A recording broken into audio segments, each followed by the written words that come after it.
The call came on a Tuesday morning, 2 days after the wedding, while I was still pulling coffee grounds out of French press and trying to remember what it felt like to sleep past 6. I almost didn't answer.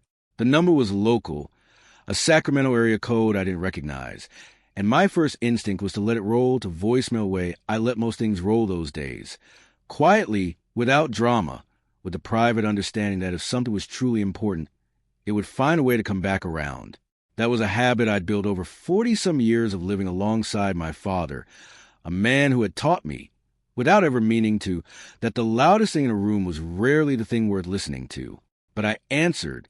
Something in the way the phone kept ringing, past the third tone, the fourth, into the fifth, made me set down the French press and pick up. "Is this Sawyer Duff?"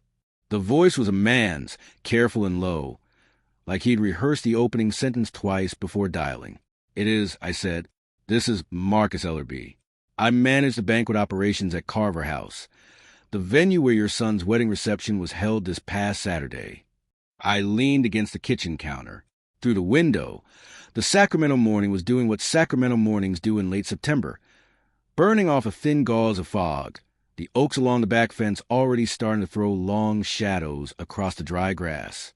Colton's wedding had been held in the Carver House garden, under string lights and rented heaters, with 212 people eating salmon, and laughing too loud, and pretending the family seating chart hadn't been a minor act of political engineering. "Mr. Ellerby," I said, "what can I do for you?" A pause, not a polite one, the kind that has weight behind it. "We've been reviewing our security camera footage," he said. "Standard protocol after an event of that size.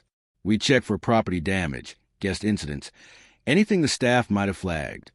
Another pause, shorter. "Mr. Duff, I think you need to come in and see something. In person." My hand tightened around the phone, without my telling it to. "What kind of something?" I asked. I'd rather not describe it over the phone. He said it carefully, like a man navigating around a word he decided not to use. "I will say this. It's nothing illegal on anyone's part, nothing criminal in the sense of police matter, but it involves your family, and I genuinely believe that you would want to know." I set the French press down on the wrong burner. The glass touched the cast iron, and I heard the soft tick of it, and I moved it to the trivet without thinking. The way you do things when your hands need somewhere to be while your mind is doing something else entirely.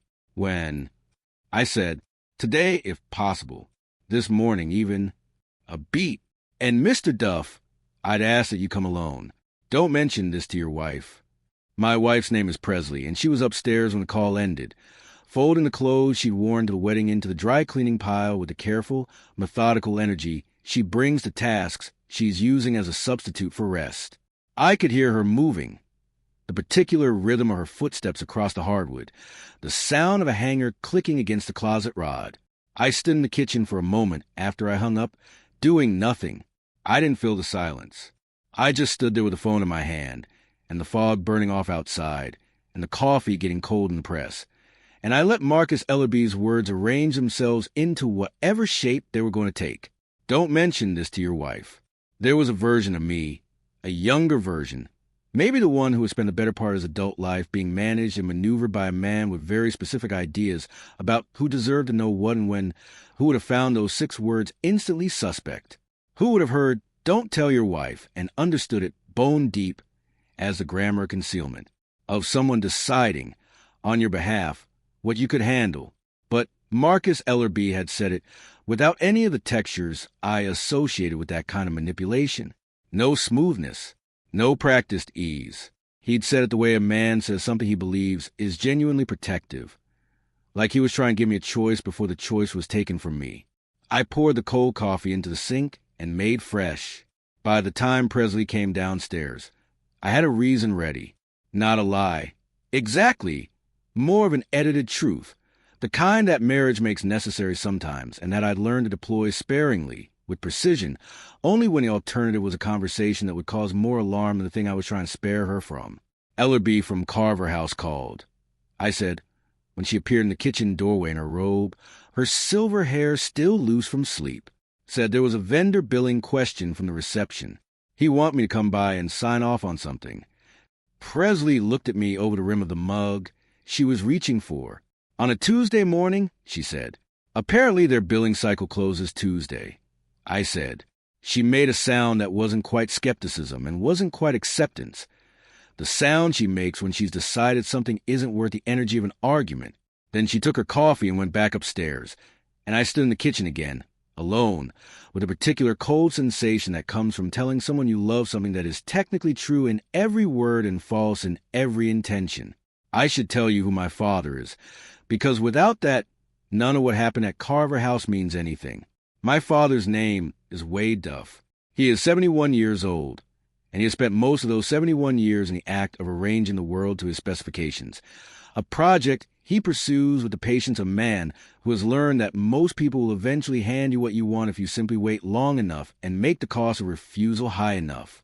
He made his money in commercial real estate, mostly along the I-5 corridor between Sacramento and Redding, buying industrial parcels in the late 80s at prices that now seem like clerical errors, holding them through the 90s while everyone else sold in a panic, and then, quietly, without announcement, without the kind of public profile that attracts either admiration or scrutiny, converting them into a portfolio worth somewhere north of $12 million. He had a gift for patience, and a gift for reading other people's desperation. And for most of my life, I had confused those gifts with wisdom. He came to Colton's wedding. Of course he came. He had paid for a third of it, which he had announced at Christmas with the specific generosity of a man who knows that money given with conditions attached is more powerful than money withheld. The condition, never stated directly, was the seating arrangement. Wade wanted to sit at the head family table, beside me and Presley, which meant that Colton's mother, my ex-wife Delilah, who had raised our son through 15 years of a divorce that Wade had done everything in his power to complicate, would be seated elsewhere. Colton had handled it the way he handles most things, with a quiet, steady grace that made me prouder than I'd ever found words for. He'd thanked his grandfather for contribution, and then arranged the seating so that Delilah sat at the head family table, and Wade sat at a premium adjacent table, with a better view of the garden and an earlier access to the cocktail hour, a solution so diplomatically elegant that Wade had no visible grounds to object, even as I watched him take the arrangement in and file it somewhere behind his eyes. The reception had been beautiful. The string lights, the salmon, the 212 people, Colton dancing with his new wife, Bo Merritt Duff. Bo, whose name everyone had stumbled over at first because she kept her surname and hyphenated Merritt Duff, which I had privately thought was the best possible surname combination either of them could have chosen. And the night had wound down the way good nights do, slowly and warmly, with people finishing their drinks and making the kinds of promises they mostly intend to keep. I had left at 10:30.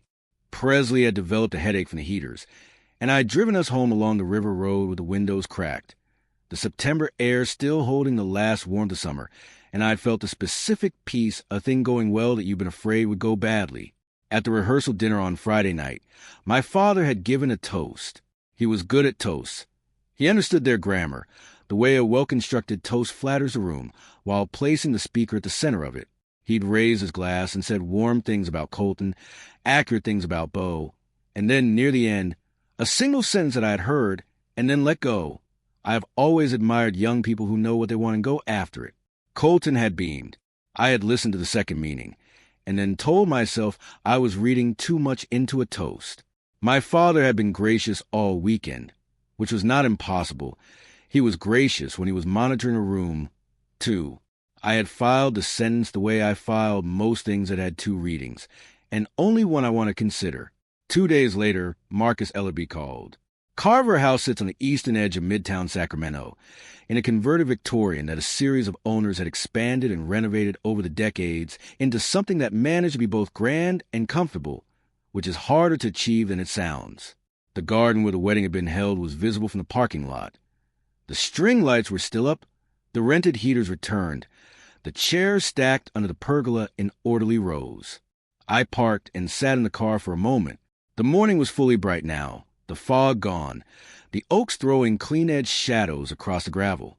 I had driven the 20 minutes from our house in Midtown with the radio off, running through the list of things Marcus Ellerby's call could mean, and I had arrived at approximately nothing useful. The words kept rearranging themselves. Security camera footage. Your family. Don't tell your wife. I got out of the car. The interior of Carver House smelled the way it always does. Old wood and lemon polish and the faint, ghost-like trace of 100 different floral arrangements. A young woman at the front desk led me back to the main corridor, past the formal dining room where the walls were hung with black and white photographs of Sacramento in the 40s and 50s, and through a door marked staff only into a small back office that smelled like printer ink and coffee that had been sitting too long. Marcus Ellerby was already standing when I came in. He was a compact man in his mid-50s, with a kind of face that has spent decades being professionally pleasant and has settled into a permanent expression of careful neutrality. He shook my hand firmly. "Mr. Duff," he said, "thank you for coming in so quickly. Please, sit down." I sat. He sat across from me, and between us on the desk was a laptop, open, with the screen showing a paused video frame, gray and slightly grainy the way security footage always is, the timestamp in the corner reading 22 hours, 14 minutes, and 7 seconds. 10:14 p.m. 45 minutes or so after Presley and I had left the reception. "Before I show you this," Ellerby said, "I want to be clear about a few things." He folded his hands on the desk. "We review footage routinely. We're not in the business of involving ourselves in guests' private matters. And if what I'm about to show you were ambiguous, if there were any interpretation other than the one I've arrived at, I would not have called you." My voice came out steady. "Show me." He turned the laptop toward me and pressed play. The footage was from a camera positioned at the northwest corner of the garden, angled to cover the service entrance and the catering station. The frame was wide enough to catch most of the left side of the reception, the bar, the edge of the dance floor, the cluster of high-top tables near the heater row, where a handful of guests had gathered to talk after dinner. For the first few seconds, it was exactly what you'd expect. The last hour of a wedding reception, people moving in and out of frame, the soft-edged blur of string lights catching the lens. Then I saw my father. Wade Duff was standing near the far left heater, at the edge of the frame, and he was talking to someone. The angle was awkward. I couldn't see the other person's face clearly, just their profile and the back of their head, but I could see my father's face with uncomfortable precision. The security camera caught it straight on. I watched him talk. I watched the way his hands moved, that particular economical gesture he uses when he's making a point he considers inarguable, the flat palm pressed downward, like he's tamping something into place. I had seen that gesture 10,000 times. Then the other person shifted, half a step to the left, and the camera caught their profile. The person my father was talking to 45 minutes after I had left my son's wedding, in the far corner of the garden near the service entrance, was Bo Merritt Duff, Colton's wife, of 6 hours. I felt the room go very still around me, the way rooms do when your body is receiving information that your mind hasn't finished categorizing yet. They talked for, I watched the timestamp, for minutes and 17 seconds. My father did most of the talking. Bo stood with her arms crossed low, not defensively, more like someone bracing against cold, though the heater was right there. At one point, she shook her head.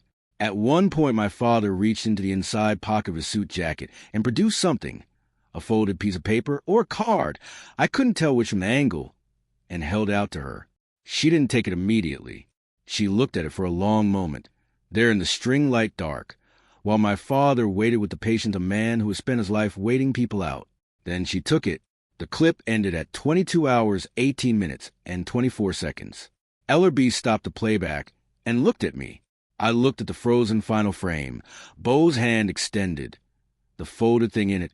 My father already turned away, and I counted the pause instead of answering it. How many people on your staff have seen this? I asked. 3, Ellerby said.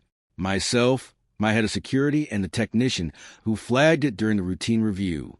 I've asked them both to treat it as confidential until you've had a chance to determine what, if anything, you'd like to do. I appreciate that, I said. I want to be honest with you, Ellerby said. I don't know what they were discussing. I don't know what that piece of paper was. And it's entirely possible there's an innocent explanation, that your father simply wanted a private word with his new daughter-in-law, that the item was a card or a gift. It's possible, I said. My voice was steady. My hands were flat on the desk in front of me, and I noticed, distantly, that I had pressed them down in the same gesture I had just watched my father use on the screen. I moved them to my lap. "I'd like a copy of this footage," I said. "I have a USB drive ready for you," Ellerby said. He slid across the desk. A small black drive, unremarkable, the kind you can buy at any office supply store. I put the full 2-hour event recording on there, not just a clip, everything from 8 p.m. to close. "Thank you," I said. I picked up the drive and held it in my fist, and for a moment I just sat there in the small back office with the printer ink smell and the 2-old coffee, and I thought about my son, about the way he looked at Bo during the ceremony, that specific, unguarded look that I recognized from photographs of myself at a much younger age, before I'd learned to keep certain things off my face, about the 4 minutes and 17 seconds of security footage I'd just watched, about a piece of paper changing hands in the dark while the string lights swayed overhead. And I thought about my father's hands pressing the air flat, the gesture that means, this is already decided, this is already done. Ellerby was watching me with the careful neutrality of a man who has delivered a piece of difficult information and is now waiting to see what the person on the receiving end does with it. "Is there anything else on the footage?" I asked. "Anything before or after that clip that you thought was notable?" He hesitated. It was a brief hesitation, maybe 2 seconds, but I'd spent 40 years learning to read the hesitations of careful men. "There's one other thing," he said. "I wasn't sure whether to include it. It's less clear, the angle is worse, and it's earlier in the evening. But..." He reached over and navigated to a different timestamp on the laptop. 20 hours, 51 minutes, and 33 seconds. 8:51 p.m. The reception had been in full swing, the dancing just starting. He pressed play. This clip was from a different camera, the one positioned near the main entrance corridor, covering the coat check and the hallway that led to the restrooms. The frame was narrower, the lighting worse, but I could see my father clearly enough, and I could see who he was talking to. Not Bo this time. The second person my father was talking to was a man I didn't immediately recognize, which in itself was strange, because I had approved the guest list personally, and 212 people is a number small enough that you know, roughly, who every face belongs to. I ran through what I could see in the footage, pulling at the register the way you do when a name is on the edge of memory. The suit, the way he was standing, the particular quality of his stillness. Nothing resolved. The name didn't surface. I kept watching and waiting for the face to become someone I knew, and it didn't. This man was standing close to my father, close enough that a casual observer would have assumed they were old friends catching up. He was younger than Wade, maybe mid-40s, broad-shouldered, with a particular uprightness of someone who has learned to take up exactly the right amount of space, and no more. He was wearing a suit that fit well. He had a glass of something clear in his right hand, and he wasn't drinking it. They talked for just under 2 minutes. My father did something I had never seen him do in a public setting. He leaned in. Wade Duff does not lean in. He makes the world lean toward him. But on this footage, at 20 hours 52 minutes and 17 seconds, my father closed the distance between himself and this man by approximately 6 inches, and said something that didn't last longer than a sentence. The other man nodded once. One nod, compact, definitive. Then he walked away down the corridor toward the restrooms, and my father straightened, turned, and walked back toward the reception without looking after him. Ellerby paused the clip. "Do you know who that is?" he asked. I looked at the frozen frame for a long moment. The man's face was slightly turned from the camera. I could see his jaw, the line of his cheekbone, not enough for a certain identification. But there was something about the way he held himself, the stillness of someone who is used to being watched and has learned to give you nothing. "No," I said, and that was true. I didn't know him, but I had the distinct and specific sensation, the kind that lives in your sternum rather than your head, that I was supposed to. "We cross-reference him against your event RSVP manifest," Ellerby said carefully. "He's not on the guest list." My hands were still in my lap. I could feel the USB drive pressing into my palm through my closed fingers. "So, he wasn't a wedding guest," I said. "Not according to the list your coordinator provided us." Ellerby said, "He could have been a +1 who wasn't separately registered. That happens. People bring guests, the primary invitee RSVPs, and forgets to add the name." He said it neutrally, offering it as a possibility, not an explanation. "But you flagged him," I said. I flagged the conversation, Ellerby said, because of the context, because of the second clip, because he paused, and for a moment the professional neutrality slipped just slightly, and I saw something underneath it that looked, if I had to name it, like reluctant concern. Because in 22 years of running events at this venue, I have learned to recognize the difference between two people having a conversation and two people conducting a transaction. The words settled into the room. Transaction. I looked at the laptop screen. My father's face was frozen in profile mid-turn, already walking back to the party. I like a still image of that man, I said. If your system can generate one. I had one printed. Ellerby opened the desk drawer and produced a single sheet of paper, printed in the slightly washed-out gray of a laser printer working from a low-resolution source. The image wasn't good, but it was something, a jaw, a cheekbone, the line of a well-fitted suit jacket, a glass held without being drunk. I took the sheet of paper and folded it once and put it in my inside jacket pocket. Mr. Ellerby, I said, I want to ask you something directly, and I'd like you to answer me directly. All right, he said. Why did you call me instead of my son? The question hung in the air between us. I watched him consider it, watch him reach for, and then set aside 2 or 3 answers before he arrived at the one he was going to give me.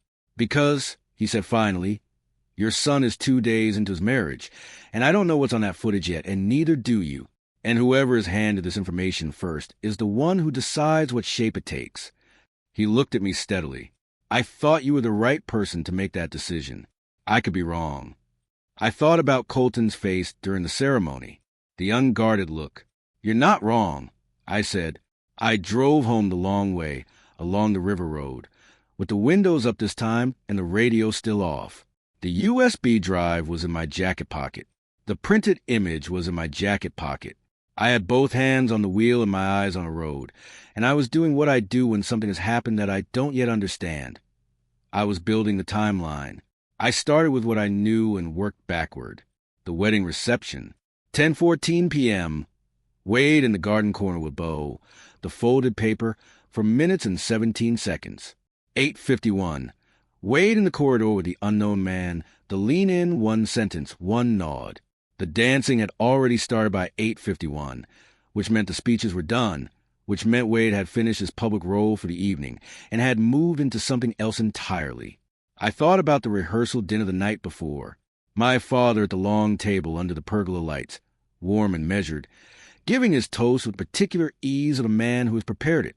I have always admired young people who know what they want and go after it. I had registered the sentence in the moment, and then let it dissolve into the general warmth of the evening.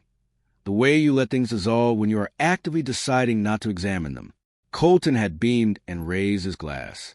Bo had smiled at Wade from 3 seats down, the smile of a young woman still learning which version of her new family's patriarch she was looking at.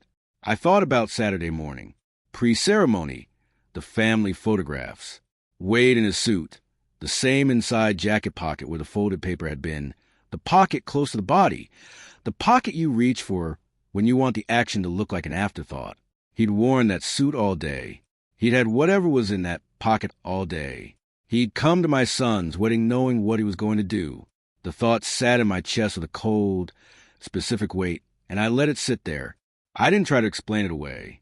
I had spent 40-some years explaining things away, smoothing them into more comfortable shapes, and I was 53 years old and sitting in a car with a USB drive in my pocket and the printed face of a man I didn't recognize folded next to it, and I was done explaining. I turned off the river road and onto our street, and I sat in the driveway for a moment before going inside. The thing about my father, the thing I had spent most of my adult life learning to account for, was that he did not do impulsive things. Wade Duff did not lean in at a party on a spontaneous whim. He did not produce folded papers from his inside pocket without having placed them there deliberately hours before, knowing he would produce them. Everything my father did was a second or third step in a sequence that had begun somewhere earlier and quieter, somewhere you weren't looking. I took the USB drive out of my pocket and held it in my hand for a moment, in the car, in the driveway, in the bright Sacramento morning. Then I put it back in my pocket and went inside. Presley was in the kitchen at the table, with her reading glasses on and a catalog open in front of her. The Fall Garden catalog she orders every year and annotates with sticky tabs. She looked up when I came in. "Billing questions sorted?" she said. "More or less," I said. I poured myself a glass of water and drank half of it standing at the sink, looking out at the oaks and the dry September grass. Behind me, I heard Presley turn a page. I needed to know what was on that piece of paper. I needed to know who the man in the corridor was. And I needed to do both of those things before I knew which conversation to have. With Colton, with Bo, with my father, with anyone. Because the wrong conversation, started too early, based on incomplete information, was the kind of mistake you couldn't take back. I set the glass down on the counter. My voice, when I spoke, was easy and ordinary. "I'm going to do some work in the study this afternoon," I said. Presley said, "Already back in the catalog." I walked down the hall to the study, closed the door behind me, and sat down at my desk. I put the USB drive on the desk in front of me. I put the folded printed image beside it. I looked at both of them for a moment. Then I opened my laptop. My phone rang at 2:17 that afternoon. I had spent the previous 3 hours watching the 2-hour event recording in full. Not just the clips Ellaby had shown me, but everything from the 8 p.m. start to the 11 p.m. close. I had watched my father move through my son's wedding reception with the specific attention of someone who knows he's watching a man who has been planning something. I had found 3 other moments. Brief ones. 30 seconds here, a minute there. My father in conversation with people I recognized, and 1 or 2 I didn't. My father checking his phone at 9:43 p.m., stepping away from the table, reading something, then putting the phone away with no visible reaction. My father at 10:02, standing near the bar and looking toward the garden entrance with an expression I couldn't quite read on the grainy footage. Patient and still, the way he looks when he is waiting for something he knows is coming. My phone rang at 2:17, and I looked at the screen. Colton, my son, calling from what I calculated, was somewhere in the middle of his honeymoon drive down Highway 1 toward Big Sur, which he and Bo had planned as a 3-day detour before their flight out of San Francisco. I looked at his name on the screen. I thought about the footage, about the folded paper, about 4 minutes and 17 seconds in the dark. I thought about what Marcus Ellaby had said. Whoever is handed this information first is the one who decides what shape it takes. I let the phone ring once more. Then I answered it. "Hey, Dad." Colton's voice was warm and road-weary and easy, the voice of a man 2 days into happiness. "Just checking in. How are you and Mom holding up after the weekend?" "We're good," I said. My voice came out calm. "How's the drive?" "Beautiful," he said. "We just came through Carmel." Bo's asleep in the passenger seat. A pause, and I could hear the sound of Highway 1 in the background. Wind, the low, distant percussion of the Pacific. I wanted to call and say thank you again. For everything. The whole weekend. "It was a beautiful wedding," I said. "It really was." I could hear the smile in it. Grandpa Wade he seemed really good, didn't he? Better than I expected. I looked at the laptop screen. The pause footage. 22 hours, 14 minutes, and 7 seconds. "He seemed well," I said. "I think he and Bo really hit it off. Actually," Colton said, "she mentioned he pulled her aside at some point during the reception, said something nice to her. She was touched." I set down the pen I'd been holding without realizing I'd picked it up. "That's good to hear," I said. And I let it land like a period, not a comma. We talked for another 4 minutes. Ordinary talk. The talk of father and a son on either side of a new chapter. The kind of conversation you file away and don't quite look at until much later, when you understand what it was a backdrop to. When we hung up, I sat in the quiet study for a long moment. The USB drive on the desk, the printed image beside it, the laptop open to a frozen frame from my son's wedding. Outside, the oaks were throwing long afternoon shadows now. The fog was long gone. My phone buzzed. A text message from a number I didn't recognize. 4 words. "Don't dig into this." I looked at them for long enough that the screen dimmed, and I had to tap it to bring the message back. Then I read them again, in case I had misread them the first time. I hadn't. "Don't dig into this." I set the phone down on the desk, face up, and looked at the ceiling for a moment. The study was quiet. From the kitchen, I could hear the faint domestic sounds of Presley starting dinner. The particular rhythm of a cabinet opening and closing, the low percussion of a pot being set on the stove. Ordinary sounds. The sounds of a Tuesday afternoon that had not, from where she was standing, become anything other than an ordinary Tuesday afternoon. I picked the phone back up and looked at the number again. Sacramento area code, like Ellaby's call, but a different exchange. I typed it into the search bar on my laptop. No results. A prepaid number, most likely, or one registered to a business shell. The kind that comes back clean specifically because it isn't meant to come back at all. I didn't reply. I sat there for another minute. Then I closed the laptop and put the USB drive in the small lockbox I keep in the bottom drawer of the desk.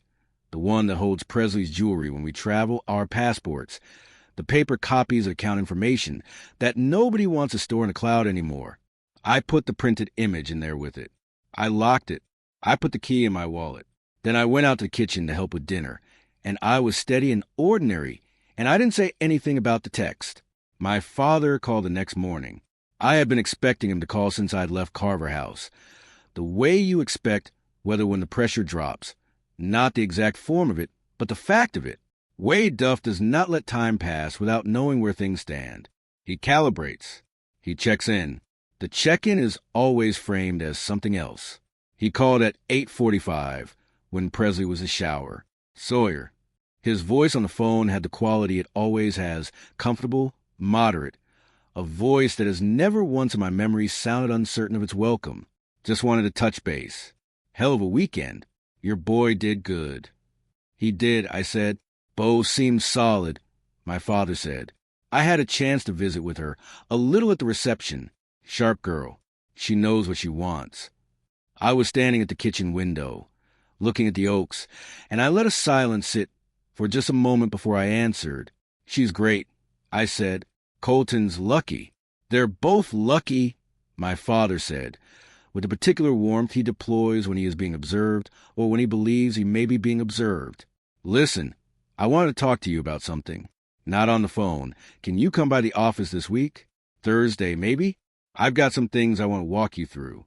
Business things, estate planning stuff. Nothing urgent. The word estate landed somewhere in my chest and sat there. I can do Thursday, I said. Good, he said. I'll have Dallas set aside some time. Dallas was his assistant. Had been for 11 years. A quiet and scrupulously competent woman who had outlasted 3 office managers and 2 business partners, and who I had always suspected understood my father better than anyone alive and had made it private.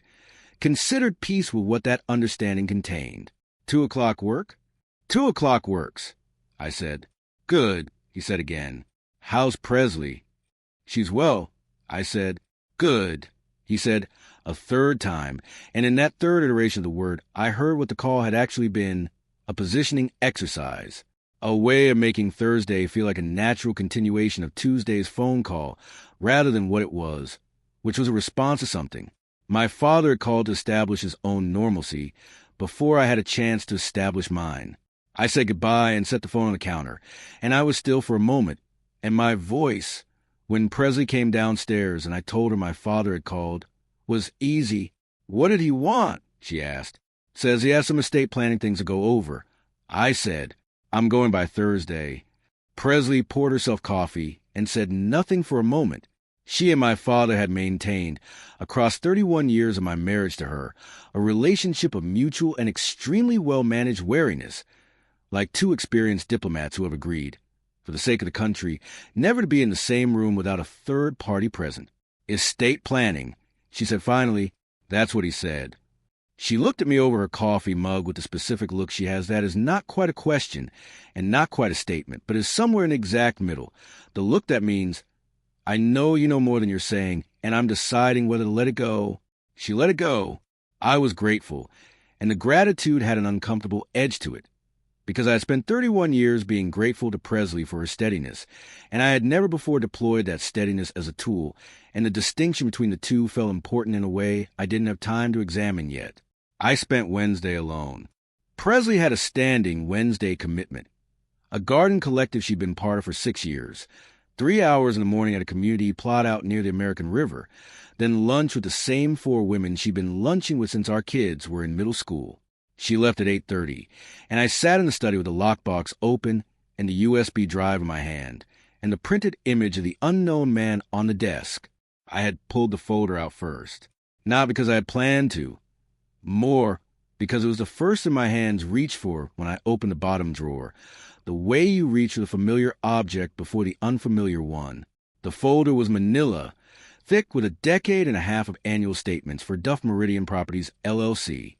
I had kept it not because I consulted it, but because Presley had insisted years ago that you keep documents even when they feel like theater, because theater has a way of becoming evidence. I put the folder on the desk beside the lockbox, and then I reached further back into the drawer, past the passports, past the small accordion sleeve where I keep insurance documents, and found the thing I had known was back there without having thought about it in years. The original LLC membership agreement, a stapled document, 14 pages. The margin slightly yellowed in the way of paper that has lived in a drawer without seeing light. I had signed it in 2010, the year my father had brought me into the entity, in a conference room at an Ardenway attorney's office on a Thursday afternoon. I remembered the afternoon clearly. The filtered air, the way the light came in flat off the parking structure, the sense of being included in something that I was simultaneously not entirely sure I want to be included in. I set the operating agreement on the desk beside the folder. I opened the folder first and spread the 14 annual statements across the desk in chronological order, earliest to most recent. 14 sheets of paper, each one a single page, a summary balance sheet for Duff Meridian Properties, LLC, showing total asset value, total liabilities, and the implied equity value of my 11% stake. I had never, until that Wednesday morning, laid them all out side by side. I did it now, and I looked at the total asset column across all 14 years. The assets had grown. That part was consistent with everything my father had told me. The portfolio had appreciated. The underlying properties had gone up in value. The math was working the way he said it would work. In the first year, total assets were listed at approximately $9.4 million. In the most recent statement, the total was listed at just under $19 million. My 11% of $19 million was just over $2 million. I had known this, roughly, because that was the number my father cited when he discussed his estate, the implied stake, the eventual benefit, the thing I would, when the time came, receive. Then I looked at the liability column. I had never, before that Wednesday, paid close attention to the liability column. The liabilities had also grown, steadily and significantly, from approximately $6.1 million in the first year to, in the most recent statement, just under $16 million. I sat back in my chair. $16 million in liabilities against $19 million in assets meant net equity of approximately $3 million. My 11% of that was $330,000, not $2 million, $330,000. I looked at the number for a long moment, and then I looked at the way the liability column had grown, not in sudden jumps, not in the pattern of portfolio that had borrowed against itself to acquire new properties, but in a slow and steady accumulation, year after year. Each year's liabilities approximately $150,000 to $200,000 higher than the year before. 15 years of steady, moderate borrowing against a portfolio that, according to every conversation I'd ever had with my father about it, was owned free and clear. My father had told me, explicitly, at least 4 times in the past decade, that Duff Meridian carried no debt, that the strategy was conservative, that the assets were unencumbered. I looked at the liability column. The liabilities did not look like the liabilities of an unencumbered portfolio. I went back to the first statement, 2010, the year I had been brought into the entity. I looked at the footnotes section, which in the earlier statements ran to 3 or 4 lines of small print. Standard boilerplate, mostly language about the basis of valuation, the identity of the accounting firm, the standard disclaimers. But in the 2010 statement, at the very bottom of the footnotes, there was a line I had never read before, probably because I had never read any of the footnotes before, because I had looked at the top line number, seen the implied value of my stake, and filed the statement away. The line read, Intercompany advances reflected in liability schedule. See Schedule B. I looked at the statement again. There was no Schedule B attached. There had never, across 14 years of annual statements, been a Schedule B attached. I put the statements back in the folder, in order, and I put the folder on the desk. I picked up the original membership agreement and turned to the first page, then the second, moving through the document the way you move through something you've signed but never read carefully, with a mild embarrassment of a person who is only now doing a thing they should have done 14 years ago. The agreement was organized into sections. Section 1, Definitions. Section 2, Capital Contributions. Section 3, Allocations and Distributions. I read through the distribution provisions, my 11% share, the language about growth versus yield, the clause that authorized a managing member to determine the timing and amount of distributions at his sole discretion. That last clause I had read in 2010. I remembered it. It had seemed at the time like standard operational language for a family entity, the kind of provision that exists so that the business can make decisions efficiently rather than by committee. I kept reading. Section 7, Intercompany Transactions. Section 7.4, Advances from affiliated entities bearing interest at a rate of 12% per annum, compounding annually, shall be treated as obligations of the company and reflected in the liability schedule. I read it twice. Then I read it a third time, more slowly, the way you read something when each word needs to land separately. 12% per annum, compounding annually. I had signed this document. My name was on the signature page at the back. I flipped to it and confirmed it. My own handwriting from 2010, confident and slightly too neat. The signature of a man who has decided to trust the thing he's agreeing to rather than understand it. I set the agreement down on the desk, carefully, beside the folder of annual statements. The question was whether the liability growth I'd been looking at across 14 years was an accounting technicality my father had never gotten around to explaining, or whether it was something deliberate, something engineered, gradually, over 15 years, to ensure that the stake my father had gifted me remained perpetually, conveniently worth less than it appeared. I thought about the unknown man in the corridor, the one who wasn't on the guest list, holding a drink he wasn't drinking, receiving one nod. I thought about Bo in the garden for minutes and 17 seconds, not taking the piece of paper right away. I thought about my father's voice on the phone, estate planning stuff, nothing urgent. I knew a woman named Carla Voss.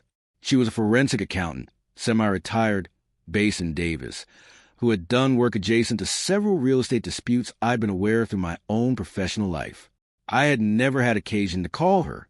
I had her number because a colleague had passed it along years ago with a description. If you ever need someone who can read a balance sheet the way other people read a face, call Carla. I found her number in my contacts and looked at it for a moment. Then I thought about the text message. Don't dig into this. I called her. She answered on the second ring. Carla Voss. Carla, my name is Sawyer Duff. I was given your number by Tom Abelard. This was probably 5 years ago. A beat. Tom Abelard. Sure. What can I do for you, Mr. Duff? I have a set of annual statements for a California LLC. I said, 14 years of them, and the original membership agreement. I'd like someone to look at the liability progression, the footnotes about intercompany advances, and a clause in Section 7.4 of the agreement, and tell me whether what I'm looking at is what it says it is. A pause. What does it say it is? Intercompany advances at 12%. I said, with a reference in the statements to a Schedule B that was never attached. Another pause, shorter. The pause of someone who has heard that specific combination of phrases before and knows immediately what territory it opens onto. When can you come to Davis? She said. Thursday came before I had planned for it. I drove to my father's office at 1:50, in the particular frame of mind that comes from having spent 24 hours learning to see something you've been looking at for 14 years. The folder of statements was in my car, in the back seat, because I had not yet decided whether I was going to show it to him or wait. The membership agreement was with it. My father's office was on the second floor of a building he owned outright, a low, clean-line commercial structure from the 90s, well-maintained, the kind that suggests competence without ostentation. Wade Duff had always understood that the appearance of moderation was a form of power. You don't let people see the full size of a thing, because the full size of a thing makes people think of ways to take it from you. Dallas met me at the elevator. She was 54 and moved through the office with the unhurried efficiency of someone who has stopped being impressed by the urgency of other people's schedules. She gave me a small, professional smile. "He's ready for you," she said. "Thank you, Dallas." She held the conference room door open, and as I passed her, she did something she had never done in 11 years of my visits to that office. She made eye contact that lasted just slightly too long, and in it there was something I would have called, if I were naming it, an apology. I walked into the conference room. My father was at the head of the table, and he was not alone. Sitting to his right was a man I had never met, 50s trim, wearing a suit that fit with the careful precision of someone who is dressed for a purpose. He had a leather portfolio open in front of him, and a pen in his hand that he wasn't using. Sitting to my father's left was my sister. Her name is Presley, not my wife Presley, a coincidence that had caused its own low-level friction for 20 years. But she went by her middle name, June.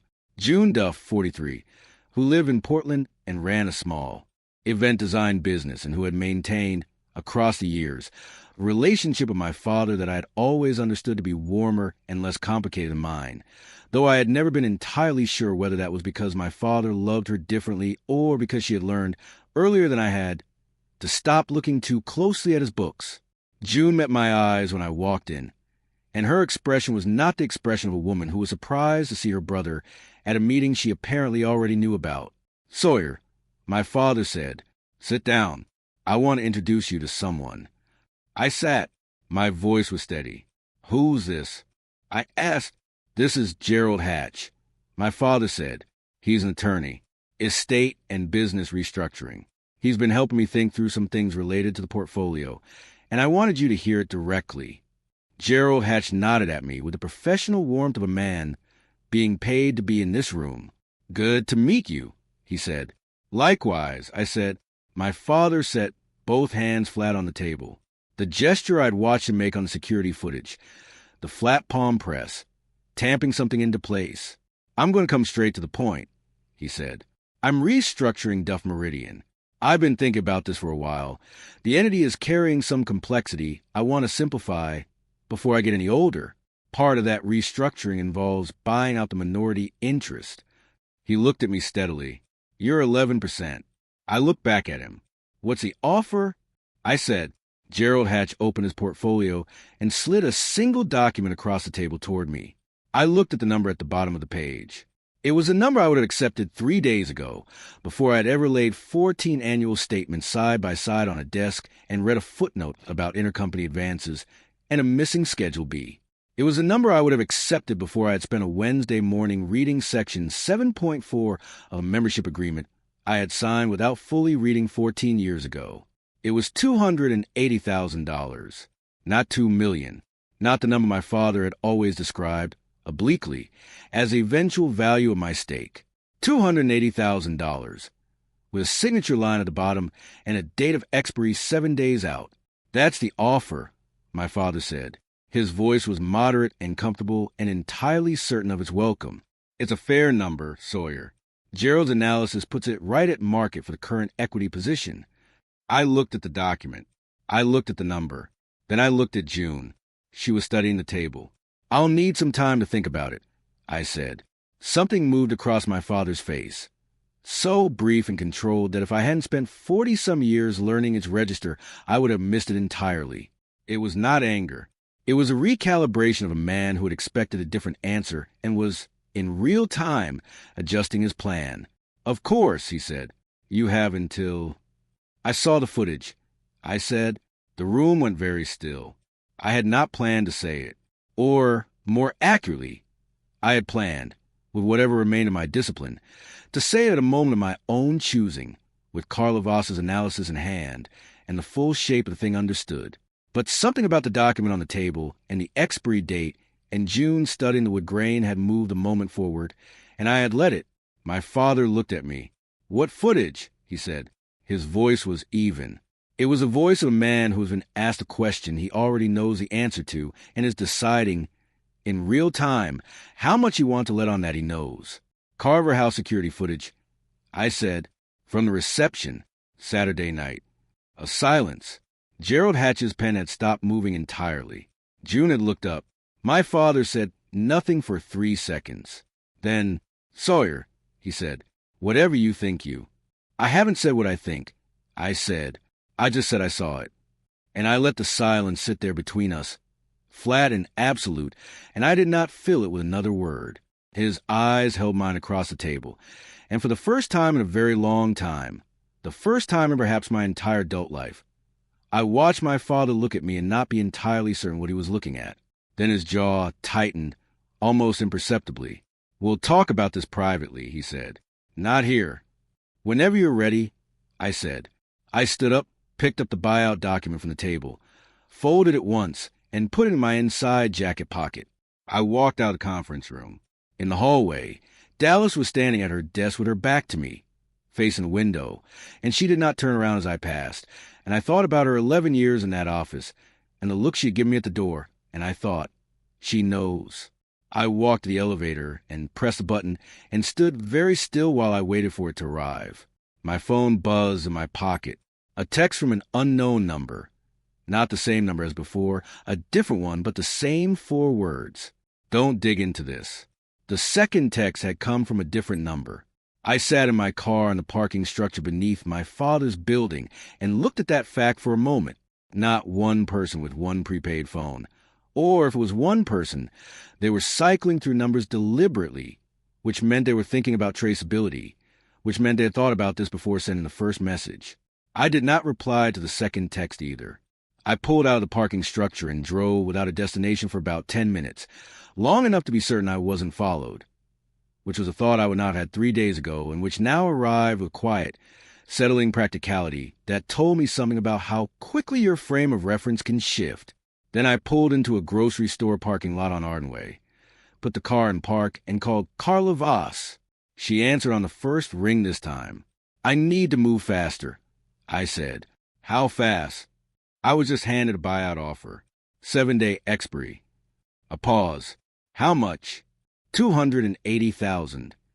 Against what represented value? He's been telling me $2 million, roughly, for years. I said, based on an 11% stake in a portfolio he described as unencumbered. And the liabilities you mentioned. $16 million against 19 in assets, I said. And a footnote in the original statement about intercompany advances with a reference to a Schedule B that has never been provided, and Section 7.4 of the membership agreement, 12% per annum, compounding annually. I heard the sound of a pen on paper. Can you get me the full 14 years of statements and the membership agreement by tomorrow morning? I can scan them tonight, I said. Do that, she said. And Sawyer, don't sign anything, not even a receipt of the offer. Nothing with your name on it until I've looked at this. Understood, I said. I hung up. I sat in the grocery store parking lot for another minute, watching people push carts across the asphalt in the afternoon sun, doing the ordinary things people do on ordinary Thursdays. Then my phone rang. My father. I let it ring through to voicemail. 40 seconds later, the voicemail notification appeared. I did not listen to it. I put the car in drive and went home. I listened to the voicemail at 11 that night, after Presley was asleep.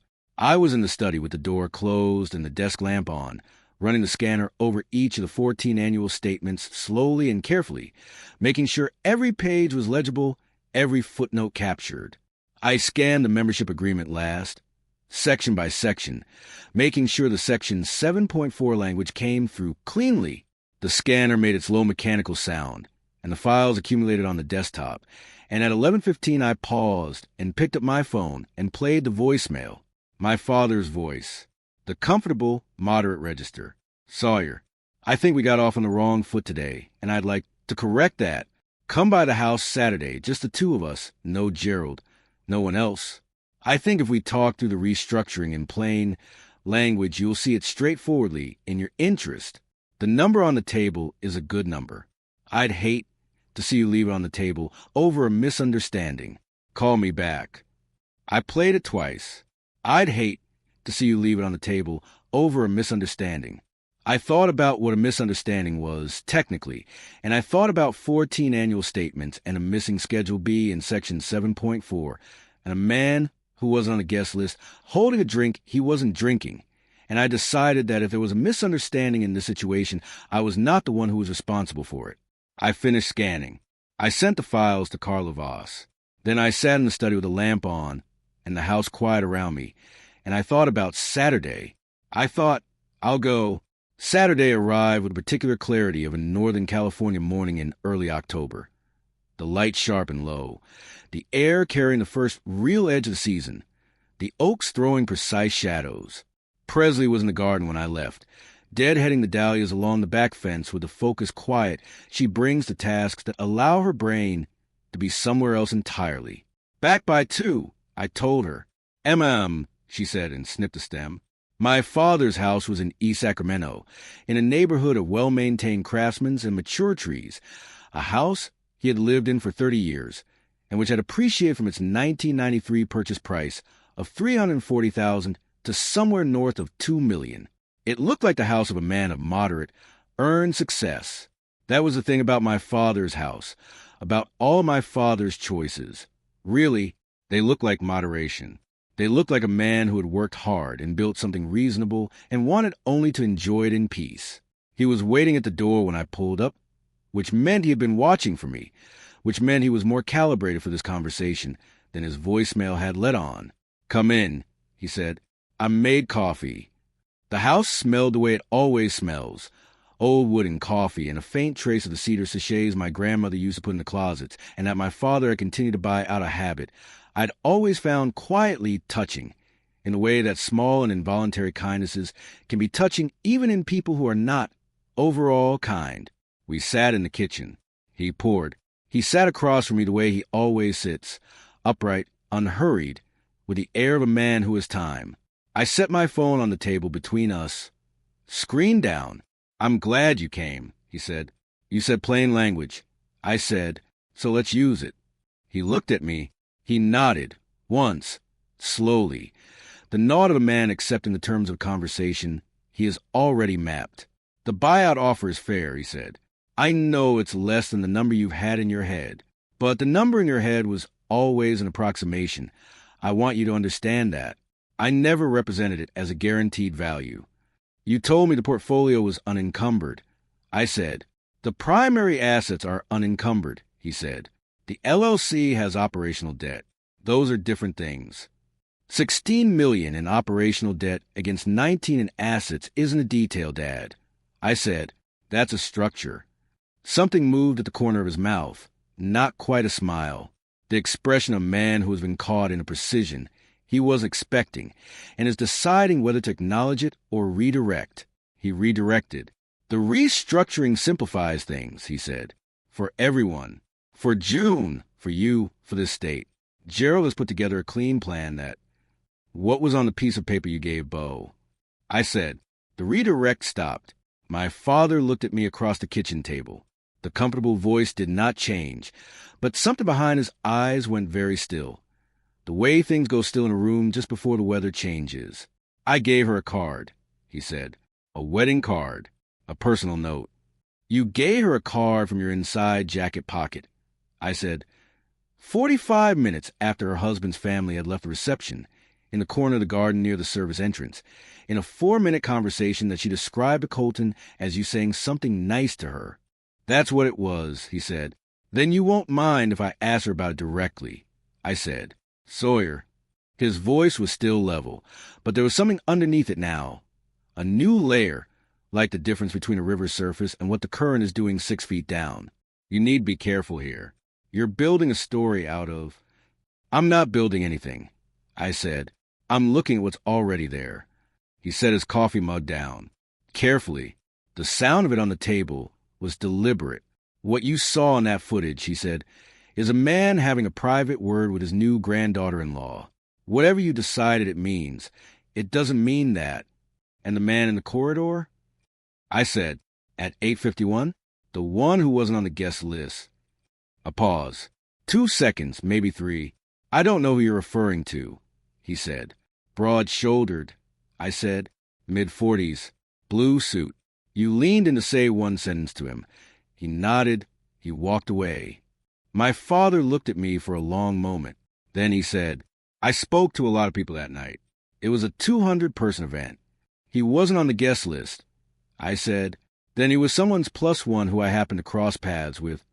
My father said, his voice had flattened, just slightly, almost imperceptibly, the way a voice does when it is being managed rather than felt.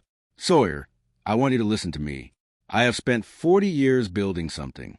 Everything in that portfolio, everything in that entity, exists because I made decisions, hard, unglamorous, patient decisions, over decades. You have 11% of that. 11% that I gave you. Not because of any legal obligation. Because you're my son. And June. I said, June has her own arrangement, he said. What arrangement? That's between me and June. I looked at him across the table. The October light was coming through the kitchen window at a low angle, catching the side of his face, and I thought, with a peculiar detachment, that he looked old in a way I hadn't let myself notice before. Not frail. Wade Duff would never look frail, but used. The way a tool looks after 40 years of consistent application. The intercompany advances, I said, in the liability schedule. Where are they advances from? His jaw tightened. From the parent entity, he said. Standard intercompany structure. Which parent entity? Duff Capital Holdings, he said. The upper tier holding company. Which I have no stake in, I said. Correct, he said.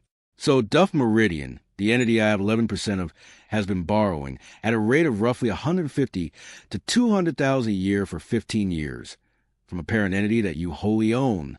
And those borrowings appear as liabilities that reduce my equity. My father looked at me steadily. That is a simplified but not entirely inaccurate description of the structure, he said. So my stake has been diluted, I said, methodically, year by year, by intercompany loans from an entity you control, which reduce the net equity I hold percentage of in a way that was never explained to me and never visible, without reading a footnote referencing a schedule that was never provided. He was quiet for a moment. The kitchen was very still. You should have hired your own accountant years ago, he said. I always told you that. I sat back. The audacity of it, the plain, unadorned audacity of that sentence, was so complete that for a moment I simply held it in my mind and looked at it. He had structured, over 15 years, a mechanism that had eroded my stake from $2 million to $300,000, and he was sitting across from me in his kitchen in East Sacramento and telling me that the appropriate response to this information was that I should have hired my own accountant. You're right, I said. I should have. My voice was quiet, not cracked, not raised, quiet and even in a way that even can be its own kind of pressure. He seemed, for a moment, to not know what to do with the agreement. The offer on the table is fair given the actual equity position, he said. He pressed both palms flat on the table. The gesture, the flat palm press, the thing I'd watched on security footage. $280,000 is real money, Sawyer. You sign that paper. You're done. Clean, free. No further entanglement with the entity or the restructuring. That's worth something. And if I don't sign? I said. His eyes held mine. Then the restructuring proceeds without your cooperation, he said. And the outcome for your stake becomes a function of legal process rather than good faith. And legal process takes time and costs money and tends to produce results that satisfy no one. I looked at him. Is that a threat? I said, it's a description of how these things work, he said. I'm trying to give you the honest version, Sawyer. I'm trying to save us both from something neither of us wants. You said you wanted plain language. I said, I do, he said. Then here it is. I set both hands on the table, flat, the way he had. I'm not signing anything in 7 days. I'm going to have the entity's financial structure reviewed independently. And if that review turns up what I think it's going to turn up, we're going to have a very different conversation than this one. My father looked at me for a long moment. Then he leaned back in his chair and crossed his arms, slowly, deliberately, and his voice, when he spoke, had changed. Not theatrical, not raised. It had become something quieter and more considered. The voice he uses when he has arrived at the version of a thing he has decided is final. You've always been the careful one, he said. You've always needed to understand every angle before you'd move. I respected that about you. I always told people, Sawyer thinks before he acts. That's a rare thing. A pause. But there's a version of careful that becomes its own kind of cowardice, where you study a thing so long you convince yourself you deserve more of it than you've actually built. I looked at him. I built 22 years in your shadow, I said. I watched you move through deals and relationships and family, and I stayed close because I genuinely believed, that close was where I was supposed to be. And you were, he said. You have been provided for, Sawyer. You have been included in something. I was deluded into something, I said. Systematically. His jaw moved. A small, controlled movement. You want to know what I think? He said. I think Marcus Ellerby called you because someone told him to. I think the footage you saw is footage of a grandfather having a normal conversation with his granddaughter-in-law. And I think you worked yourself into a position where you're willing to damage your son's marriage, your relationship with your sister, and 20 years of a business arrangement over a footnote you didn't bother to read until this week. Whose paper did you give Bo? I said. I told you, he said. Tell me again, I said. He looked at me for a long time. Then he said, with the flat, final patience of a man who has decided the conversation is over, you don't understand what you're looking at. Sawyer, you never have. That has always been your problem, and it has always been mine to manage. You don't understand what you're looking at. You never have. The words landed in the kitchen and sat there between us, as solid and specific as objects. I stood up. I picked up my phone from the table. I put it in my pocket. I pushed in the kitchen chair with a careful, deliberate motion. I'll see myself out, I said. Sawyer. I was already in the hallway. I walked to the front door and I opened it and I stepped out into the October morning. The low, sharp light, the shadow of the oaks across the sidewalk, and I pulled the door closed behind me, softly, all the way to the latch. I stood on the front step for a moment.